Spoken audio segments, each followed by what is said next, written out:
আমি দুঃখ পাবো তো পাবো কেন, আমি কষ্ট পাবো তো পাবো কেন, আমি আফসোস করবো তো করবো কেন, আমি তো আসার সময় কিছু আনিই নাই, খালি হাতে এনে এসেছি।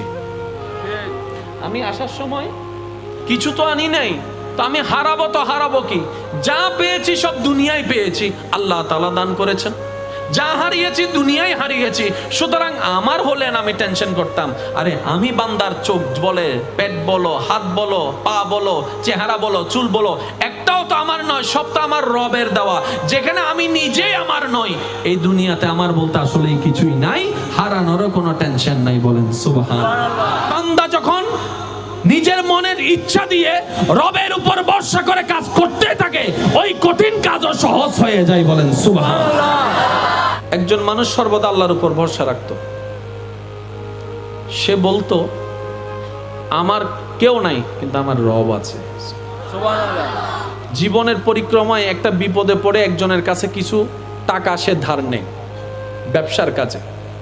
এবার ওই মানুষ তাকে জিজ্ঞেস করে, তুমি যে টাকা ধার নিচ্ছ, গ্যারান্টি কোথায়?